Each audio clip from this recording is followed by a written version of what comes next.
이번 시간에는 장, 직장 질환부터 공부해 보도록 하겠습니다. 첫 번째, 과민 대장 증후군 혹은 과민성 대장 증후군이라고 하죠. Irritable Bowel Syndrome이라고 해서 IBS의 약어를 씁니다. 하부 위장관의 운동 장애를 일컫는 말이에요. 경련성 장이나 점액성 장염으로 알려져 있습니다. 생화학적 이상 소견이 없이 대상자가 복부 통증을 호소하면서 변비와 설사가 반복이 되는 만성 질환이에요. 우리나라에도 많이 있는데 이제 남성보다 여성에게서의 발생률이 높다고 합니다. 원인은 장의 운동 이상, 내장 기관의 과민성, 뇌와 장의 연관성, 장내 세균의 증식이 있는데 유전성 고지방식이, 탄산음료, 가스를 생성하는 음식, 술과 담배, 스트레스, 수면과 휴식의 변화 등도 원인에 속합니다. 병태 생리를 보면 과민 대장증후군은 장의 운동과 감각 기능을 조절하는 교감신경계에 문제가 발생해서 나타나는 것이죠. 음식 섭취, 호르몬, 신체적, 정신적 스트레스 등의 자극에 의해서 소장과 대장의 운동이 증가하고 위장관의 과민성, 과활동성과 함께 장의 점액이 과도하게 분비가 되는 거예요. 그래서 캄필로박터, 살모넬라, 시겔라에 의해서 발생한 위장염의 결과로도 나타날 수가 있습니다. 세균이죠. 하부 위장관 통증의 역치가 낮아서 복부 통증을 호소하고 장내 가스 수준이 정상인데 정상임에도 불구하고 복부 팽만을 호소할 수도 있어요. 식사 후 혈장 세로토닌 수준이 기대치보다 높게 나타날 수도 있고 또 우울 불안과 같은 심리적인 요인도 과민 대장 증후군과 관련이 있다고 합니다. 또 최근 연구에서 감정적, 신체적, 성적 학대가 과민 대장 증후군과 관련이 있다고 보고되고 있습니다. 증상과 징후를 보면 배변과 장 습관에 따라서 복통이 왔다 갔다 하는 거죠. 복통은 지속적 혹은 간헐적일 수가 있어요. 아침 혹은 식후에 극심한 경련과 함께 둔하면서 심한 불편감이 올 수 있습니다. 굽을 창자 주위의 복부 촉진 시 S자 결장이죠. S상 결장. 그쪽에 복부 촉진을 하면 텐더니스, 압통이 나타나기도 하고 대변의 양상은 빈도의 변화, 비정상적인 대변 형태, 대변 통과의 문제, 점액의 통과 등으로 변할 수 있습니다. 환자는 복부 팽창, 가스 과다를 경험하고 오심, 구토, 식욕부진, 피로, 두통, 우울, 불안이 나타납니다. 설사가 큰 문제가 되는 경우가 많고 대개 오전 중에 많이 발생하죠. 이런 사람이 옆에서 이제 회사에서 근무한다 혹은 무슨 옆에 동료다 그러면은 화장실을 왔다 갔다 하기 때문에 굉장히 정신이 없어요. 그리고 대변 검사에서 점액은 발견되지만 혈액은 나타나지가 않아요. 식사는 통증과 배변을 악화시키지만 가스를 배출하거나 배변을 하면 일시적으로 증상이 완화되기도 합니다. 가끔 경련성 장으로 인해서 작고 단단한 대변이 나올 수도 있어요. 그래서 도표 15-6을 잠깐 보면 과민 대장 증후군의 증상과 징후, 복부 통증, 배변에 의해서 완화되기도 하고 간헐적 또는 지속적, 그리고 어떤 때는 둔하게 나타나고 어떤 때는 굉장히 심하게 아파요. 콜릭 페인이라고 하죠. 산통성. 두 번째가 이제 배변 양상의 변화인데 설사, 변비, 점액변. 복부의 부글거림이나 팽창, 복부 압통, 특히 굽을 창자 주위, 간간히 오심 구토가 나타납니다.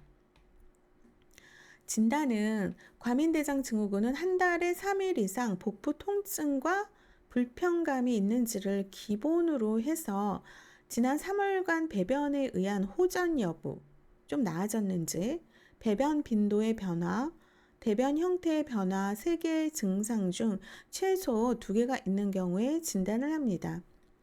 진단검사의 목적은 복부 통증과 배변 문제를 일으키는 다른 원인을 배제하기 위함이죠.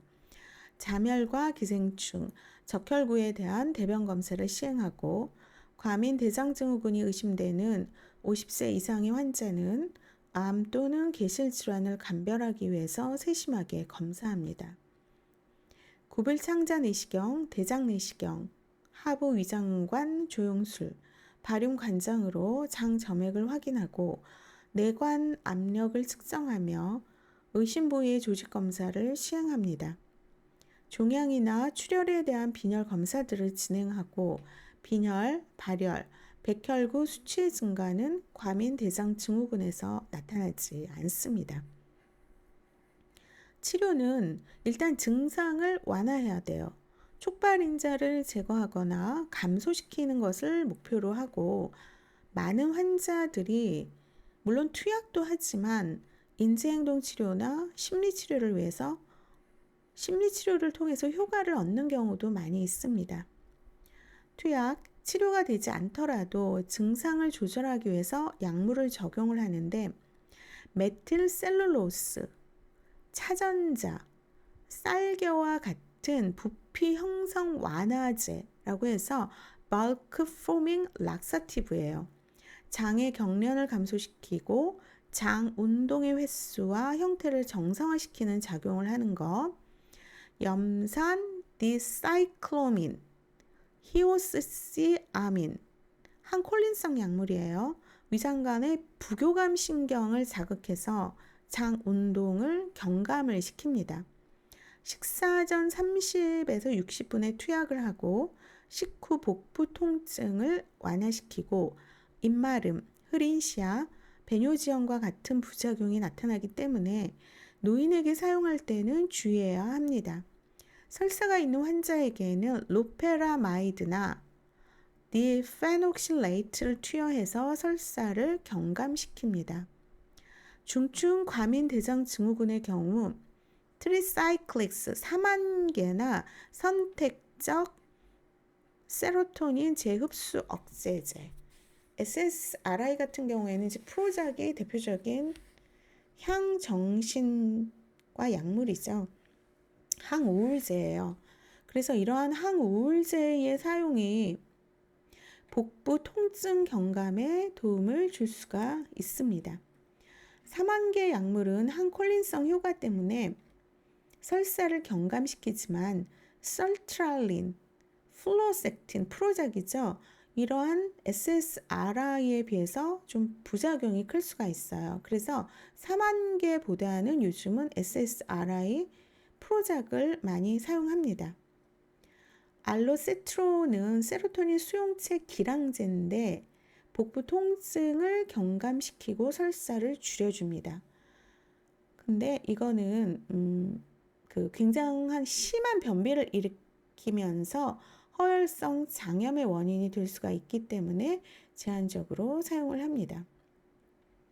영양, 식이섬유를 섭취하는 것은 변비를 줄여주면서 대변이 수분을 함유하고 부피를 형성하도록 합니다. 과도한 가스 형성이나 속 부글거림이 문제가 되고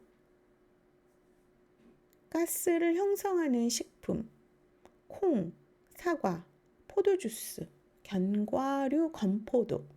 자, 요거 잘 알아두시고요. 이런 것은 자제를 해야 되죠.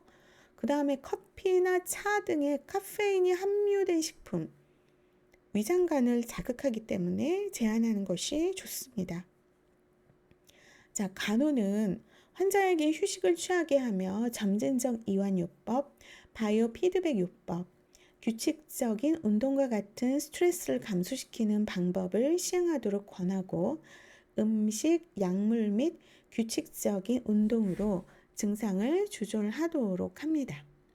사정을 할 때는 건강력하고 히스토리 테이킹하고 신체 사정을 하죠. 현재 증상의 발생 시기와 지속 기간, 현재 받고 있는 치료, 증상이 생활에 미치는 영향과 함께 불안, 스트레스 등의 정서적 변화, 신체적, 성적 학대 유무와 관련된 정보를 수집을 하고요. 또 신체 사정에서는 전반적인 건강 상태, 복부의 모양과 윤곽, 장음, 압통 유무를 사정합니다. 간호진단과 중재에서 간호사의 1차적인 역할은 교육이에요. 그래서 관련 자료나 상담을 제공하고 규칙적인 식사 시간을 지켜야 하고 충분한 영양소 섭취, 적절한 수면과 운동 및 휴식 등의 중요성을 강조를 해야 돼요.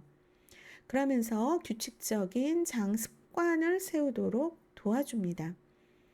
특히 설사를 하는 환자에게 가스를 생성하거나 자극하는 음식물을 피하고 카페인이 들어있는 음료수와 술 및 콩과 같이 소화되지 않는 음식물은 피하고 우유와 유제품도 제한하도록 교육을 해야 됩니다. 자, 이번 강의는 여기서 마치도록 하겠습니다.